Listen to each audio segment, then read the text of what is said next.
everybody, this is Audra from Homesteading in Idaho. Welcome!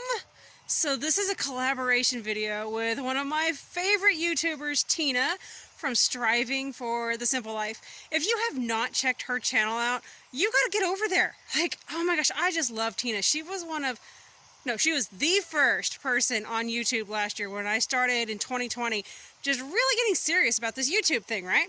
So anyway, she was the very first YouTuber that was like, let's meet up.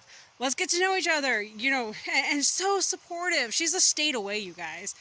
I mean, this lady, her kids, her husband, they're one of those families that everybody should have a family and a person like Tina in their life. I cannot say enough about her. So go check out Tina at Striving for the Simple Life. You're going to get to see her kids and her husband on there. Her projects, her journey. It's just, you've got to go check it out. So with all that said, let's get started. So Tina and I brainstormed on a collaboration together, and it's the 5 do's and don'ts. Of what, right? It's the Smart Homesteaders do's and don'ts for a successful 2021. So I'm going to walk around, we're going to go see some stuff, I'm going to show you some things, and I'm going to step you through what I think are the 5 top areas of do's for your homestead to be successful in 2021.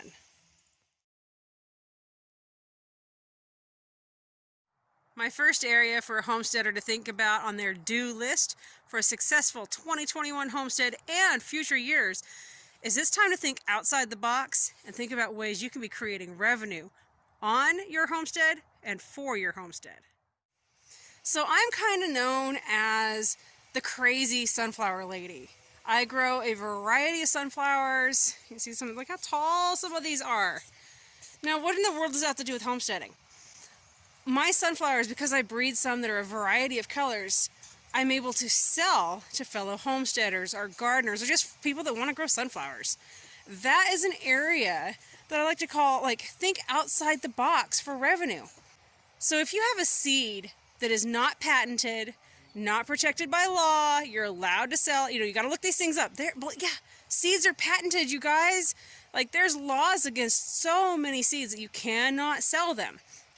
Anyway, you can breed your own, create and breed your own and sell them, right? And that's what I have done with my sunflowers. So like I have some here, but see how they're tall, but they have multiple sunflowers off of them. And then some of them, they grow as a giant bush of sunflowers. So there, think outside the box on different plants you can be growing or breeding and then selling those seeds. Oftentimes your high demand of seeds is from unique plants and heirloom varieties.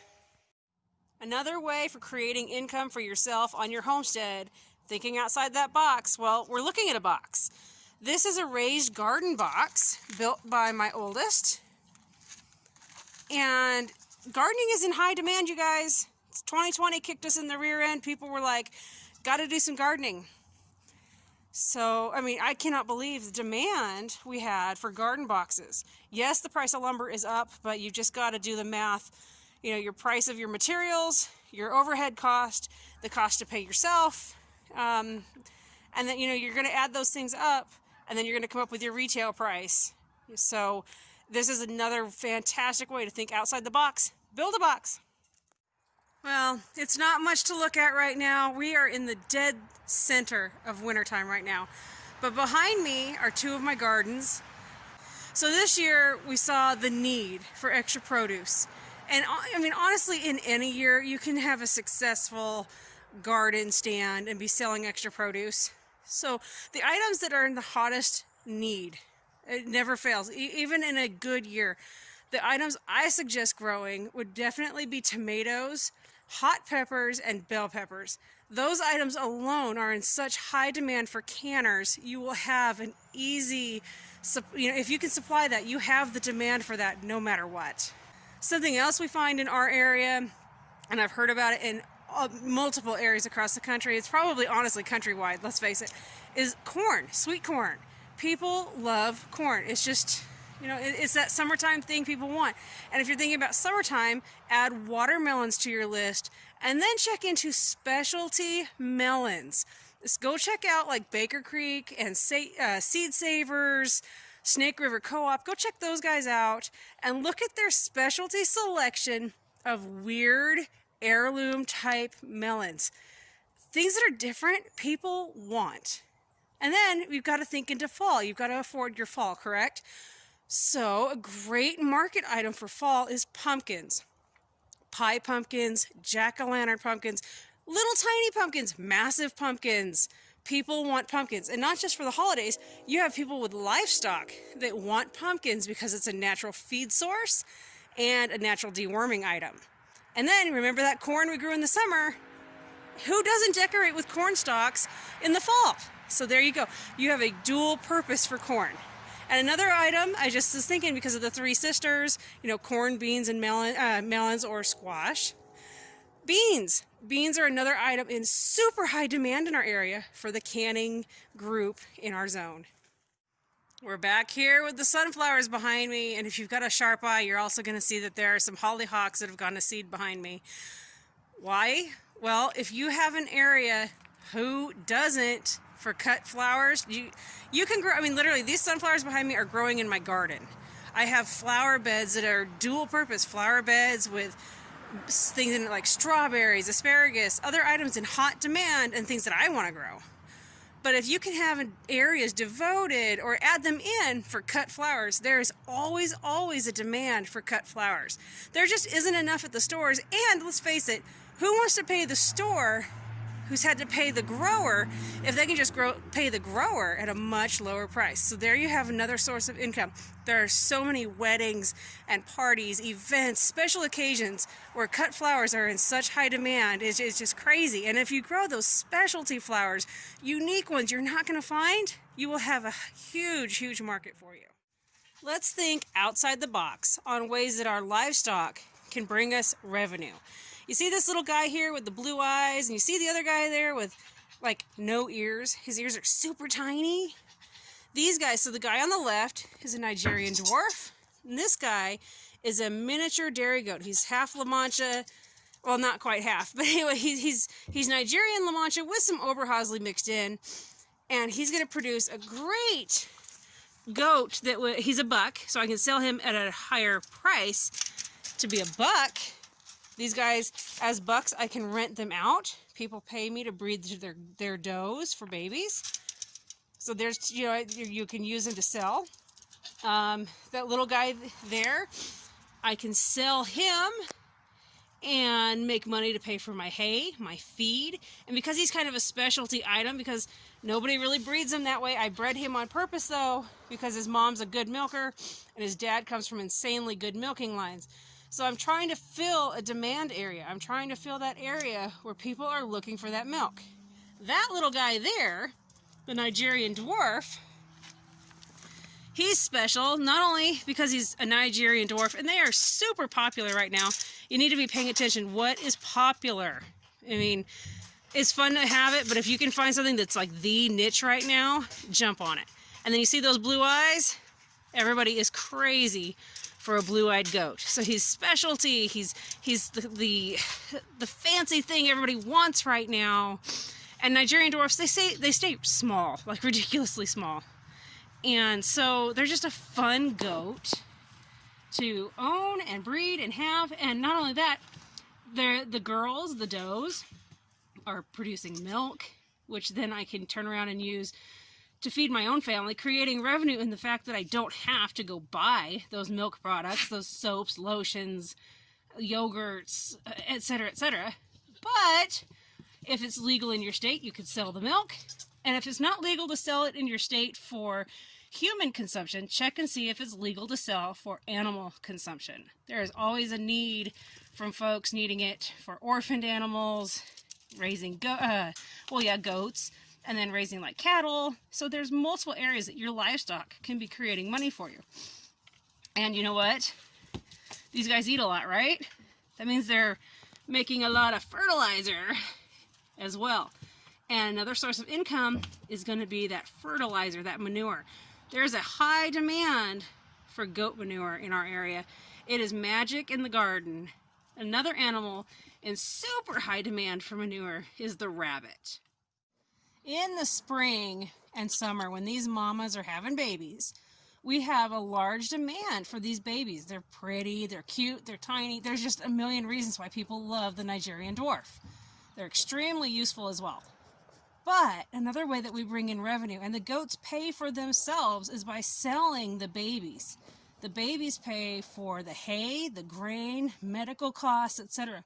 We have a fund set aside just for that reason, so that we're not having to get out of our own pocket for our animals. Another really great source of revenue is selling extra meat animals, like these cows. Our family of 4 probably only needs to eat one of these. So we could have the other one sold to another family to be their beef. So you could be raising multiple livestock that you could then sell off to pay for raising that livestock. So you can cover your costs and then bring in that revenue as well. Another place to consider thinking about for your homestead is consider a specialty animal. Now I know this is just our rabbit. This is one of them. This is Zulu, our Netherland dwarf. But consider, Netherland dwarfs are a huge hit in our area right now. They're a popular animal. And then other animals that are fun to invest in, to get to know. Like there's a million reasons, right? Like so baby doll sheep. They're a huge hit right now, especially with people getting into homesteading. They like the cute and adorable, and that's another reason like for the Nigerian dwarf, why it's so popular. They're super cute, super adorable, but they also have a really high butterfat content. You've got animals like camels. Homesteading has camels. There are varieties of cattle that are super popular right now. The mini Jersey, the Dexter, those are areas of cattle that are extremely popular with homesteaders right now. And as a homestead source of income, you have to really think about considering these animals as something that you could learn about, raise, and fill that area of demand that people have. In the area of thinking about ways to create revenue for your homestead, and yet kind of thinking outside the box or in the box, whatever it works for you, some of the options are being crafty. Especially like we just came off of the holidays. We had October, November, December. January's kind of a break, right? But if you're thinking forward, this is where you can be stockpiling for. You've got Valentine's Day. We have Mardi Gras, I think. It's just now's the time to start thinking ahead. You've got people that celebrate spring, and then there's all these different things that you can be crafty and thinking about creating right now that's going to be bringing in revenue for your homestead. So starting back in October, one of the items I made that is a lot of fun is I just crochet like these pumpkin hats, jack-o'-lantern hats. Then we move into Thanksgiving. Crochet a turkey gobbler hat. And then moving into December, one of the crochet items I make is these really fun snowman hats. Let's say you're really crafty, you like, doing things with your hands. We just came off of Christmas, but honestly, this is an item that's kind of hot all year long for me, is these decorative horseshoes. That's another option if you're looking at ways to make money. Right now, we're in the middle of homesteading season. When aren't we in the middle of homesteading season, you guys? We're in the middle of hunting season, specifically waterfowl, ducks, geese. My oldest son makes these really awesome paracord duck call lanyards, and he also makes a duck holder. It holds the ducks or geese by their feet or their necks. And so he creates these, and he finds colors that he gets that you cannot get just readily at the store. So he's creating some fun designs and colors that other people aren't doing, and so that's his way of making some extra money. He also makes money by having his goats that he sells their babies from, and he knows that he has to put some of the money back into the homestead to pay for those animals, their feed, their vet care, all these things, right? And then if he works on the homestead, this is ways your kids can enjoy homesteading if they're making something off of it. So both of my kids know, you work with the animals, you can get a portion of that profit, and they make good money off of their goats. Their goats, a lot of them start minimum $150, but a lot of our goats are priced at closer to $400 each. So those are ways that my kids are making money. And then they also know in the gardening season to be growing those things. Like they know that the demand is high for watermelons, pumpkins, corn. Just those 3 areas alone is a high demand in our area, and the boys love growing those. Now something else, let's say you're crafty, maybe you can't crochet or knit, and working with your hands in that sense is not in your neck of the woods, but let's say you're artsy. This literally only cost me the amount of money for the paint and the stencils. This wood is just wood that we had laying around here. Being a homestead, you kind of collect things like wood piles. And so I just took this wood and cut it from scrap wood we had. And this is another way you can be making those homesteady, farming, ranching type signs and knickknacks. And people love them, you guys. So these are areas you can consider for outside the box. Now, outside the box, other areas. Now, this is also going to depend on your state. States have laws, individual laws, and it literally varies greatly state to state for you guys. In Idaho, we have what's called the cottage food laws, which means legally from our homestead, there are certain things we can sell legally. Then there are others we cannot. It's illegal to sell them without the proper kitchen and licensing, etc., etc., etc. But if it's legal in your areas, like this is my family's cookbook. That's my great-great-grandma on the front of this in our family's food wagon that as they moved around with sheep and cattle back in the day. But anyway, this book's got some really unique recipes in it that you're not going to go find at the store. So anyway, one of the ways that I create income for me, a lot of home-baked bread is in high demand. At Christmas time, there are specialty Christmas treats that are in high demand. Now, you don't even have to be cooking and baking these things. In our state, it is legal to sell most jams and jellies.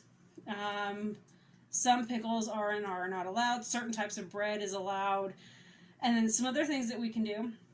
We have a freeze dryer. At Christmas time, the highest demand item for freeze-dried item, it's not regular food, you guys. It's Skittles.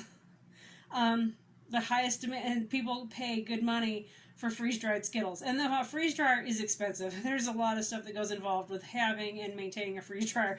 But it's kind of funny, these little niche items that that people pay for. So I plan for that. And then another thing I have is a dehydrator.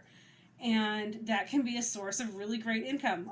At Christmas time, I took fruit and we cut them thin and we dipped them in chocolate, gave them to family. We've had some interest in folks saying, hey, can you make that? And I'll buy it. Who'd have thought, right? And I looked it up, and the cost online to buy dehydrated chocolate dipped fruit was just crazy. So there's another source of income that I hadn't really thought of. Happened to make some, and people are like, hey, I will buy that. I'm like, we have family and friends that they don't want to go pay the huge price from the store for dehydrated apples. That's a huge thing in our area is dehydrated apples.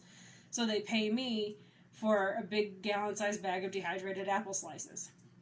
So consider these areas for your homestead.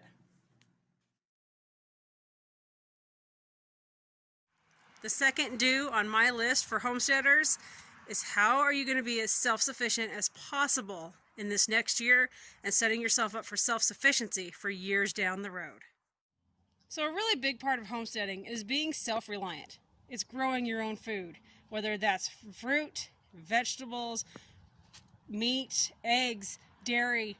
It's producing for yourself, right? We're not farmers. We're not producing to give to others, to sell to others. That's a side of homesteading when you have extra. Homesteaders are trying to grow for their family and produce for themselves, provide. So that brings us to, how are you going to be as self-sufficient as you possibly can? And that's where you've got to look at your land and say, what can I do on my land that's not going to overtax my land, overtax me, but is going to produce for my family and myself? And then what can I have extra to then sell off? So like here, I'm on 1.5 acres, you guys. We have beef, we're getting pigs, we've done turkeys, ducks, geese, we have chickens for meat and eggs. We have rabbits for meat and fertilizer. We have the dairy goats for fertilizer and their milk. And believe it or not, you can eat a dairy goat. We also have boer goats, which is a meat goat used for their meat. Yes, you could even drink the milk if you wanted to. And then something we've considered is hair sheep. Hair sheep is a sheep that's grown for their meat, not their fiber, there's no wool really involved with a hair sheep. And that brings us to, you could be producing, if you want to produce your own clothing, a good portion of it, grow some fiber animals. You know, you've got Angora goats, you've got wool sheep, you've got alpacas, llamas. Let's see what else. I mean, people make stuff from dog hair, you guys. Your options are there. So, you know, how self-sufficient. And then you've got your animals for meat, right? Save your hide. Make your own clothing if you want. You go around in the whole leather buckskin thing. Create belts. Create, you know, there's a million things you can be creating for yourself and then supplying from your homestead. One of the things you want to be looking at on your homestead is, can your homestead provide for the animals you have? So again, I'm on 1.5 acres. Our dairy goats, our pigs, and our cows, our poultry are all kept in specific pens. So the pasture behind me, if I were to just let animals roam, this would be a dirt lot. It would be a muddy, nasty dirt lot right now. Well, not the dirt, because we're in the middle of winter and it is wet. You would be looking at a serious mud pit. For us, that means my animals are in pens a majority of the day. Now, all of my pens are built so that the animal has more than the minimum space required for them. That does not mean that they're in there every single day. All of our animals get time to come out. They have designated time slots where they're out, so they get to come out here on the pasture. So right now, this pasture is a food source over the winter time for our animals. They come out here, they have specific times to graze. Now, once the field gets low, they will not be out here. I will be supplying hay, but right now, because I'm growing for my animals, I'm not having to use as much hay in the middle of winter, where most people are feeding nothing but hay. And in the summertime, believe it or not, there is a lot of people that say don't do it, especially if you have horses. But we do feed grass clippings, not only from our lawn, like the little bit of lawn we still have, we haven't turned into gardens or planting beds and flower beds, but we also feed from neighbors that we trust that have yards that are not sprayed. So non-treated, non-sprayed yards. There's a lot of people in our area that actually feed their animals almost explicitly 9 months out of the year, roughly, on lawn clippings from people in the area here. So what can you do to provide food for your animals on your own property without overtaxing your property? By feeding them from your property, you are saving money. Now, a lot of folks buy their property and immediately jump into, what can I plant? What can I fence? What can I do? Without looking at their property. Now, this is my front field. It looks pretty awesome, but like I have a section where it's practically dead because I'm having issues with irrigation not getting that spot. So get to know your land, and that spot has been a trouble spot for the 8 years I have been here trying to figure out how to fix it. Now, let's face it, in the summertime when I'm busy with gardening and animals, I honestly have not dedicated the time I needed to actually fixing that. With that said, don't jump in and immediately make too many dedicated areas on your land, because you're going to discover you are changing it massively. Now, something we did have to do was put in this fence here. We had to put in perimeter fencing for our livestock. And like, I've still got 2 wire rolls up there that are actually going on an existing perimeter fence for keeping chickens, to allow chickens to pasture roam without going for little walkabouts. But you want to get to know your land, because you'll discover trouble spots or other areas where you're like, shoot, I should have done that there. You want to pay attention to shade. You want to pay attention to where it's too sunny and too hot. Our property, we're on a slope. So every evening, unless we've got a different wind pattern, everything slopes coming in from the south and moves north. And oh, do we get just a wind chill. So, you know, you've got to be aware of those things. There are some seriously fantastic plans out there for, like, this is another way I'm not going to overtax my land. This is a chicken tractor where I can grow chickens in here, whether it's egg chickens, meat chickens, whatever. I could have that moving from place to place each day, so I'm not overdoing my land. I'm not allowing them to turn it into these mud pits where then nothing grows but nasty weeds that you really don't want to grow. You want healthy grass, not weed pits. And when you have your animals constantly moving on your land, one behind the other, and then allowing your land to rest, you're creating much healthier soil. Because our property is sloped, this is what I was talking about. This is supposed to be a pig pen, and it is full of mud. It's on the bottom of our slope. and it is literally catching all of the liquid, all of the mud, and holding it because I have that fence there that's supposed to be designed where pigs will not root through and under, lift, and be like, bye, adios, see you later. So this is a trouble spot. I've had 2 goats in here, but I can't keep goats in nasty mud like that. So we juggled goats around. That's why these boys are back in the kid pen. And my girls that were in here are moved. They're out. They're on straw and dry area because after one big rainstorm, this is what I ended up with. So this is why I'm saying, don't jump into your land without knowing your land. You've got to get to know your land for a year or 2 before you just go crazy. My third do on the list of things to do for your most successful 2021, plan for and start planting trees. This is fruit trees, nut trees, shade trees, and trees for like perimeter trees for creating new different zones. Those are areas that separate you and your neighbor, or areas where if you have wind that comes through or cold air areas that come through, these are areas where the trees can block that flow, or they can clean the air as it's coming through. So be planning and planting your trees now. So they say the best time to plant a tree is yesterday or last year. And that is so true. So one of the things that we did about the 3rd or 4th year here on our homestead was we really started getting into planting our trees. Now we chose dwarf variety trees. We can put more in smaller areas. You can get them planted slightly close together compared to your large standard trees. We have an abundance of fruit here, and it's not only fruit that we can use and our animals can use, but we can sell the abundance of. And not only are we eating the fruit like fresh, it's actually stuff like our apple tree, our plum tree. You can use those in canning, like our plums, for instance. In canning, I can make a lot of barbecue sauces and like chutneys that you would use on more than just your jams and jellies. You know, it's your meat sauces and things like that. Apple is the same way. It has a variety of uses, and you can dehydrate these things, freeze dry. I mean, the list goes on and on. The problem with fruit trees, it takes forever for them to grow. Sometimes you'll get something that first year you can invest in those big trees that are ready to go right now. But most trees they're so expensive that the best time to plant is now. If you have an area figured out, plant as soon as you can, but make sure you know that area is where you want to be planting. You know, think about, are you going to be creating shade where you do not want shade? Is it going to be an area where they're standing in water? Are they too dry? Is it going to be, like, let's say I have back there past the greenhouse, that really tall tree. That tree is a walnut.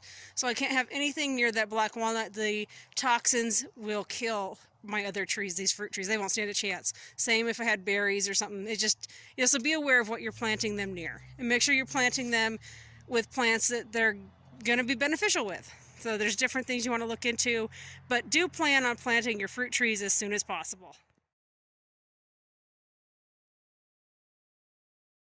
My 4th area for your successful 2021 homestead and future years, plan your areas for planting your berries like strawberries, blueberries, raspberries, and on and on. Those currants, grapes, don't forget grapes. It's really, really hard to tell, I know, because it's wintertime, so it's like, what am I looking at? So the big thing behind me, the really bushy stuff there on the fence, that is hops, which is another specialty item. In our area, different home brewers like to experiment with different varieties. So we have some hops that we grow here, and we use them ourselves. There's more than just beer you can use hops for. But there are brewers, like hobby brewers, that will purchase the hops. So that's an option for you, those specialty weird plants, right? But something else right in here that you're going to want to think about getting in your homestead sooner rather than later is you need to get your berries established. I have blackberries, raspberries, blueberries, strawberries, what else? Loganberries, gooseberries, currants, the list goes on. You want to be able to get those berries in. And then not only, again, for your personal family use, think more than jams and jellies. Think more than fresh eating. They freeze very, very well. If you invest in a freeze dryer, they are phenomenal freeze dried. They dehydrate amazingly well. Think raisins, but in different varieties. So you want to get into your berry planting or your hops, because they take a while to grow, as soon as possible. I don't know if I mentioned it, but besides growing your berries for yourself, for your family, there is a hot demand for berries. A lot of people struggle with growing berries, and they don't want to pay the price at the store. Who can blame them? You know, you've got the grower and transport, all those things that you're paying for, right? So if you can grow an excess of berries and offer it to the public, that is another fantastic source of income for your homestead.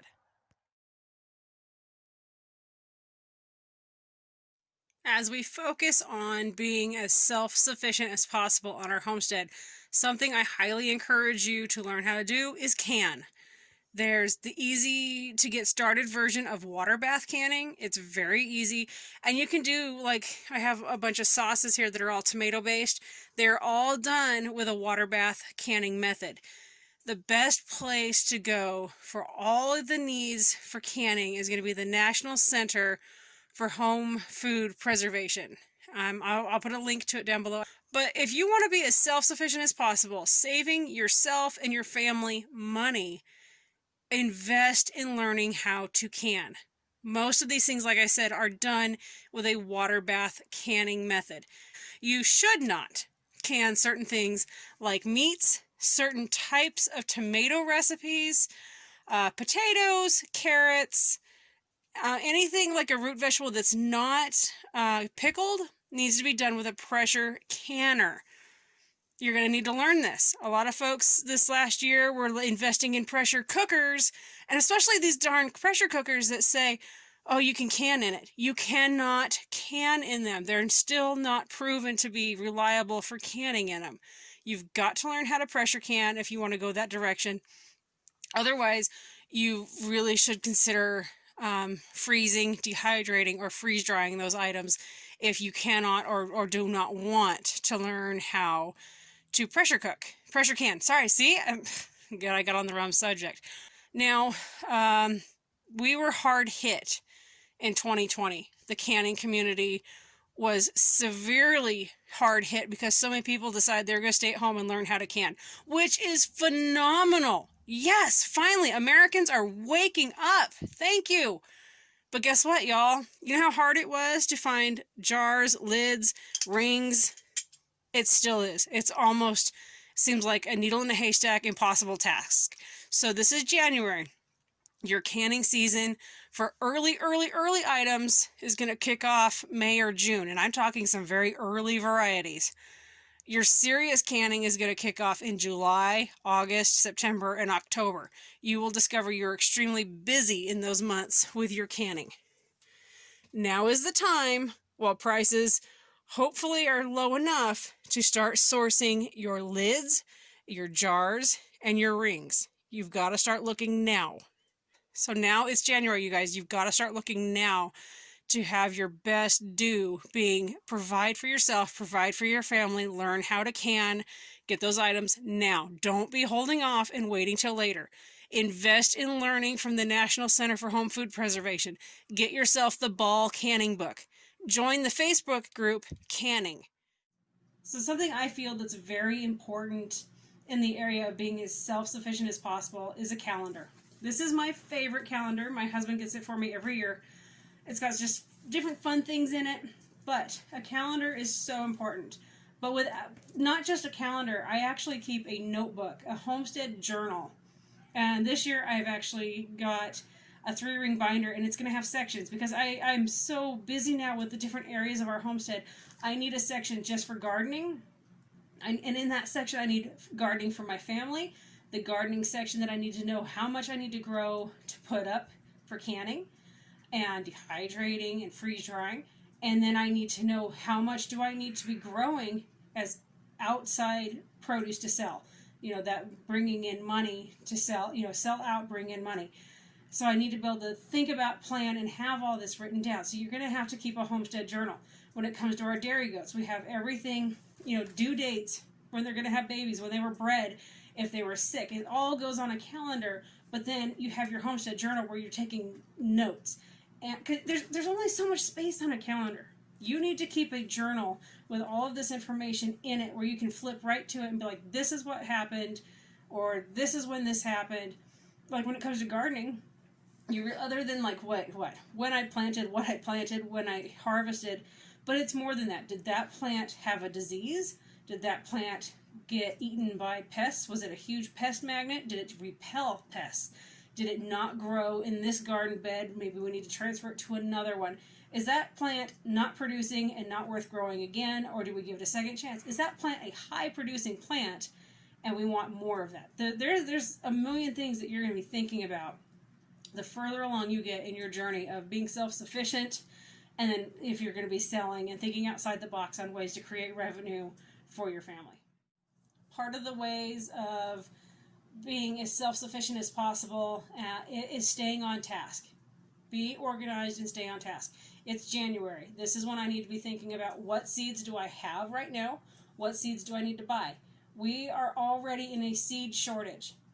If you have not already started thinking about your 2021 garden, now is the time to be thinking about it. Places like Baker Creek Heirloom Seeds are currently shut down because of the demand for their seed and the COVID that has hit them and affected their business. We're already seeing in January seed companies that are saying we don't have enough, or they are flat sold out for the year. So you need to start thinking right now, what am I planting? How much am I planting? And where do I source those seeds? And part of being organized for this is you need to have a calendar. You've got to have, and that's a whiteboard calendar. Yeah, I have my regular calendar for the year. I have a whiteboard calendar. I have my notebooks. You've got to be on topic for everything you're doing. Now, most of the time I suggest only plan out, like say the next 2 months for gardening. I mean, obviously, I know I can't plant corn until April at the earliest, and that's only if we have super warm weather, the soil is warm enough, and if we do get another frost, it's not going to kill those plants. You can't plant things like that too soon, but you don't want to be too late. I know they have to be in the ground by like May 15th, give or take. I'm going to look at my 10-day forecast and say, okay, am I going to kill this plant, or do I have a super hard freeze coming that's going to kill my seed or kill the plant? These are things you've got to be thinking about in your self-sufficiency and, feeding yourself, feeding your family, and being self-sufficient for your homestead. Now, like I was saying, most years I would say, like this is January, I'm thinking about what I'm planting in my cold frames, in my greenhouse, what I'm starting now for spring planting like 2 to 3 months in advance. Because this is 2021, because we have a food shortage, a seed shortage, now is honestly where you need to be thinking about what you're planting clear through September and October. And most people think, why in the world would you be planting in September and October in Idaho? In Idaho, I can grow under row covers in my greenhouse, and in cold frames, I can be planting lettuce, kale, Swiss chard, beets, radishes, cabbage. I can do Brussels sprouts, broccoli, cauliflower, kale. I mean, that's 10 right there, you guys. 10 things that not only is my family eating, but I can be offering to others. Add to that carrots, onions, the green tops of onions.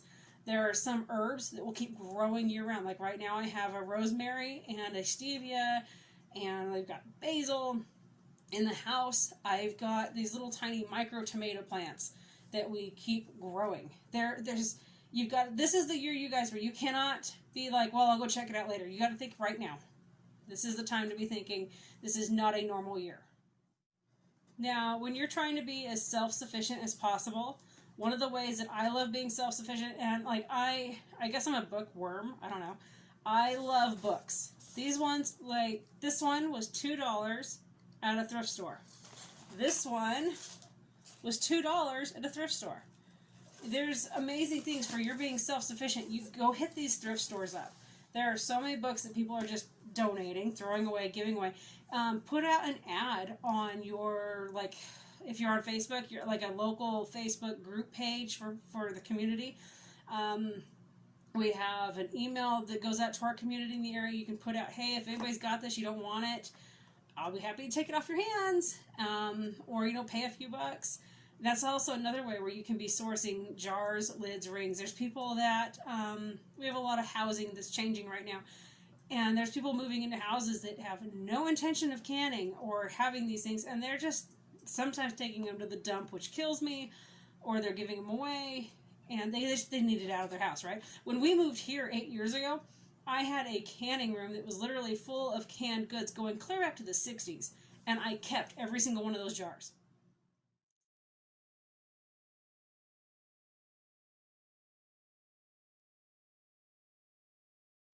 One of the ways that you can be self-sufficient for your homestead, for yourself, is start looking at, we talked about the books. Get on YouTube. Justin Rhodes is one of my favorite YouTubers. He's phenomenal. You're talking dairy cows, sheep, pigs, chickens, geese, ducks, turkeys. Justin Rhodes is definitely top of my list. Homesteading is another really great resource for videos when it comes to homesteading. They've got just a wealth of knowledge here on their YouTube channel. Here in Idaho, we have Dirt Patch Heaven. She has some phenomenal videos, and she teams up with other YouTubers, and quite the collection of interesting videos with lots of learning. Here, do this. This is what works. Another one I love is Jill Winger, and she just came out with a phenomenal planner for your homestead. You've got to go check out Jill Winger. She is another one, wealth of knowledge. She has a blog. She has a Facebook page. Just so much with Jill Winger. Living Traditions Homestead. These guys have information that so many others just do not have. I absolutely love their videos. They are just phenomenal. Probably have said that quite a lot. Greg Judy, Regenerative Rancher. The information here is going to blow your mind. Definitely a source you need to be checking out. On Facebook, I brought up the group Canning. This group is worth getting into. This is the only group on Facebook that I trust for anything canning related. If you're looking for a resource online with loads and loads of information when it comes to gardening, fermenting, cooking, growing, and a variety of animals, like I love their quail. And that's an animal I meant to bring up before. It's a specialty animal that a lot of people have interest in. They're really easy to grow. We're not growing any right now, but actually that is on our 2021 plan, is to get back into the quail. So the Hollis and Nancy's Homestead, you have got to jump on here. Of course, as we're talking about wealth of information, resources, Polyface Farms. This is Joel Salatin. The guy is a genius. And his books, if you haven't checked out getting into reading any of his books, like this is his newest one. I actually have already ordered it. I am anxiously awaiting its arrival. The guy is just a genius when it comes to animals. We on 1.5 acres, I am using his methods with phenomenal results on only 1.5 acres, you guys. So Joel Salatin is a source of information that you really, really need to be checking out. When it comes to being self-sufficient on a homestead, knowledge is key. You absolutely need to be finding all these sources of knowledge and any area you're interested. So the best advice I was ever told is, like, chickens. They're an easy area to get started with on a homestead. They can give you meat and eggs. So you're going to get chickens, right? You're going to learn everything you possibly can about chickens. Once you have chickens mastered, that is when you move on to your next adventure. Dairy goats, pigs, cows, whatever. It's when you are so proficient with something that you can move on, that's when you move on. So many homesteaders jump in and literally like, I want to do this, I want to do that, I am going to do it all. And next thing you know, they are in trouble. They're over their heads, things are going wrong, all this stuff, right? And they're like, what do I do? Well, it's time to backpedal, start over, and start with one thing and move from there. Now, I'm not saying only do chickens and don't do anything else, like garden. If you don't start getting your feet wet with gardening your first year, you're already putting yourself behind. Okay, you guys, if you have stuck with me through this entire video, thank you. I know that was like a knowledge dump. Like, I know, you're probably going to have to go back and take notes and fast forward, rewind, pause, come back to it again and again. There's just a lot of information just on the homestead do's to start off your year right with homesteading. Some stuff I really could have added in there. Like, there are so many. I could go on and on and on. Like, you know, the reason... And Tina. So this is Tina right here. This is this phenomenal lady, Tina, striving for the simple life. And she's going to be covering the don'ts. So I've got to be careful on what I say. So, like, one of the do's would be that I really could include is you do need to budget. You need to plan. It's so easy to jump in and not realize how expensive seeds are, how expensive gardening is, how expensive animals are. So you've got to plan. You've got to go through those things. You do need to, you know, budget and plan for and know where your limits are. You do need to know how much you can handle. That's another area. Like, it's so easy to jump in and get overwhelmed and totally burnt out. It happens all the time to everybody. So, with all of that said, and like I'm saying, there's a zillion other do's, but I only have time to share so much right now. And I'm thrilled if you guys would ask questions. Be like, hey, what do you think about this? Or, hey, you missed this one. Or, hey, have you, ask questions. Give me some information. Share that with me. Now, the other half of this video is said the do's and don'ts. I didn't cover any don'ts, did I? At least I don't think I did. If I did, I'm sorry. Because that is Tina's area. You have got to pop over to Tina, Striving for the Simple Life, to see the other half of this video. The homestead don'ts for your best 2021. If you want to be successful, you've got to hop on over to her channel and check out her top don'ts for 2021. This is her on Facebook. She's amazing.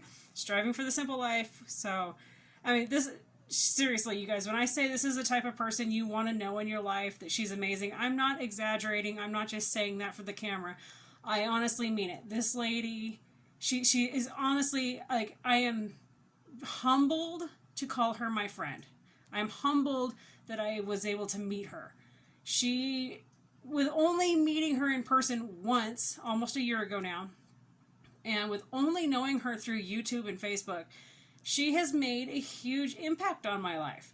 So, I mean, there are only so many people in our lives that come into our lives that are like that, and she is one of those people. So anyway, go give Tina some love, and hopefully you got a lot of information from this video. Hopefully it didn't bore you to tears. And stick around. There's lots more to come, more videos, and there's a whole bunch of videos you can go check out on her channel and my channel.